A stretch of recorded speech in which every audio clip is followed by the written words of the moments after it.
E2E Radio, Beyond the Field. Let's go. Hey guys, it's Cara, the official E2E Correspondent, and I am here because we are coming to you with a new episode of Beyond the Field. Hello everybody, I'm Cara, also known as your favorite E2E Correspondent, Cara and Dre.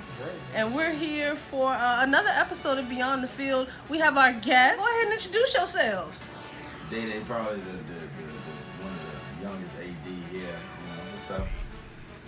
And my name is Ahmed Mahmoud. Everybody call me Med though, so you know. They call it's him made on the field. It's made on the field. Absolutely. Yeah. Med is our head AD on the field. Can you introduce our other guest, our third guest? I have my pet snake here. His name is Cypress. He's a 4-month-old ball python. I have him for about 2 weeks now. And he's just here hanging out, you know, just sniffing everybody, make sure everything's good. Beyond the field, man, we got different types of pets going on. What does E2E mean to you? But E2E, Excelled Excellence, like the idea of building young men through the sport of football. So, the leadership that I got from my coaches, I found kind of the same things here at E2E, and I love the aspect. You know, my dad's here. Coming around E2E is just about family, friends, and like I said, just building young men through football. And man, what does it mean to you to be a part of this team and family?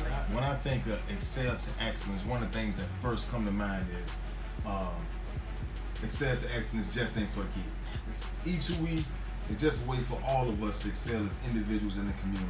How better can we better ourselves and excel? We're going to talk freely right now. There was a candid discussion online about HBCU talk. You know, I know there are a lot of high school prospects. They end up going to a D1 school. I know all of our HBCUs may not be considered that, but what are your takes on it? Do you feel like some of our athletes, many of them African American, do you feel like they should go to HBCUs and incorporate that culture, or just go D1? One of the things I hear Mike say a lot is, if you're good, they're gonna find you. So I feel like regardless of what school you go to or where you go, they're gonna find you if you're good enough to play in the NFL. Things are just taught a little differently in HBCUs versus in traditional schools. To the D1 schools, let's say, when you're taught by people who look like you, have experienced the things that you've been through, you have a tendency of getting a better understanding or overstanding of the information that you. Ooh, overstanding, I like that. I think looking at it from like an audience standpoint, you know, we're just the audience, you know. And I think what it really boils down to was the personal player's goal. We don't know what their goal is as to, you know what I mean, where they want to play or how far they want to take football, you know. We would love to see them, of course, entertain us instead of entertaining the other crowd. Right. I think it's just more on the player. I think it's just more on the player and what his career goal is. You know, even with a player like that too, if you got somebody like let's say somebody like a Zion Williams when he came out, you know what I mean? Okay. Everybody knew who this kid was before he went to college. Okay. You know what I mean? So HBCU at that point gonna get the raise. Oh, you're gonna be on TV at that point. Yeah, that's true. Okay. You know what I mean? At that point, you're gonna get people to come into the stands and go. We just need that major athlete to take a leap and come in and say, you know, D1 is the higher level. Right. That's the better level that you're supposed to go to and who you're supposed to be at. Then there's D2, then there's D3. Well, ultimately, it should be I'm getting a free education. Free education is what I'm getting right honestly. here. You know what I mean? This is what I get, in my opinion. LeVar Ball, prime example. My man there, LeVar. What's the boy name? Lonzo, all that. I love what he did with his boy. Okay, you know what I mean? I see what you're saying. Perspective. You know as far as the parents pushing and giving parents that. pushing, and he was just saying this because, you know, if you can afford to pay somebody $140 million, you're probably making $360 million.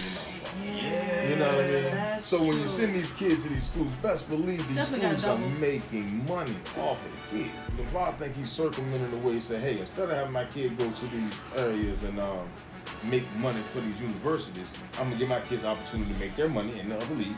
Right. And then they're eligible to NBA. I'm go well. Going against tradition and going against the grain. That's what people have a problem with. Going against the grain or what. And we have been taught D1 is the top level.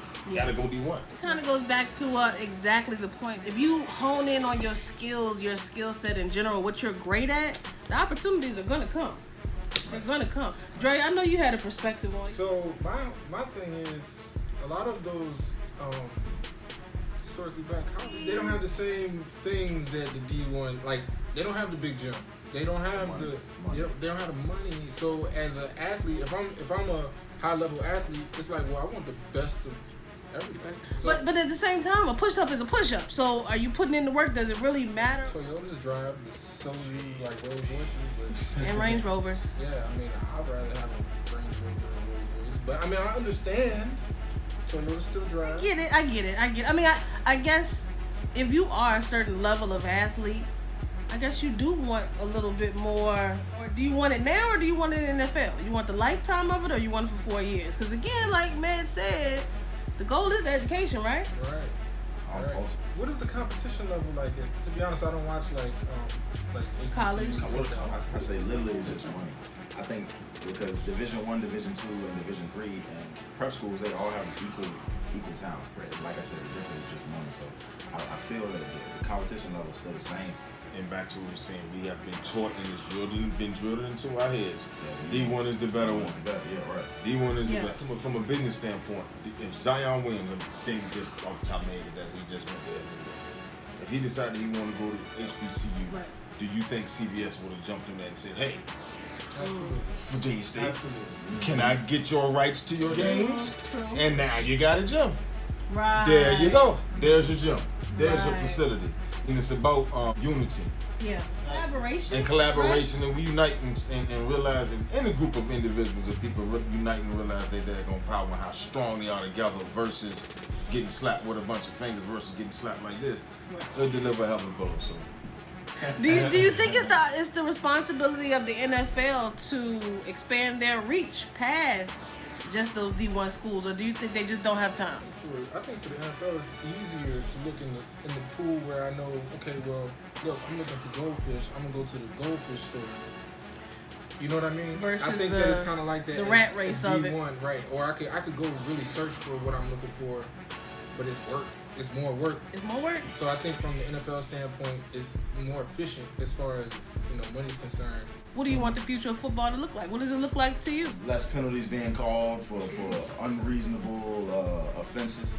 I just need the game to go back to like how it was. I definitely would like to see more, hard hits, huge plays and things like that. I understand from a safety standpoint, it's like, you want to coach good football and good tackling, but I want to see some. He young. He got young. good bones. He got good Yeah, bones. Jack. My bones start hurting when you talk about this. I would like to see the state of Virginia under E2E umbrella going to play somewhere else. The regions E2E Expand. and expand it and we really, going out of state. Like you watch like Monday Night Football. I and do. You know at the beginning when the robots come out and they're like hitting all. Oh yeah, like sock 'em, rock 'em, That'd be sock it. perfect. I'll watch that. Yeah. I'll watch it. If they had You like wanna watch giant robots? yes, that was Right. fast, that was like all Is this like the LeBron Jetsons? James. What is? I'll watch that joint. So you have to be plugged into You the want matrix of want football. Transformers? Yeah, plugged I'll into watch the it. matrix of I'll football. watch Come on, futuristic football. Okay, I didn't realize. Okay, I wasn't thinking Yeah, that. now that you say, I'm thinking about how would it be played. Would you be plugged into the Is it a matrix computer? in the back and you're thinking what I'm doing?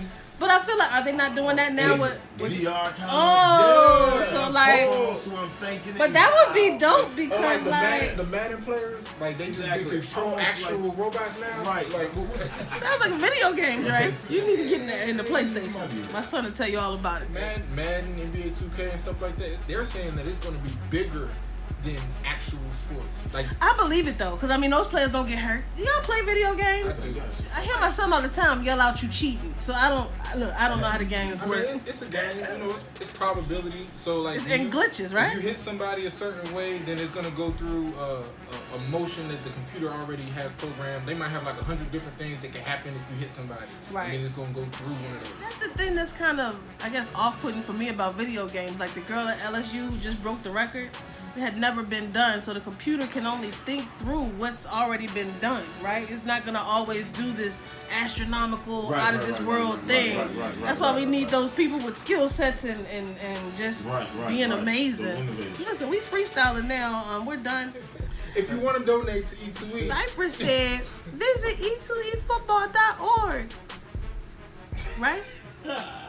Visit so you can support people going beyond the field. What a day it is to be E2E.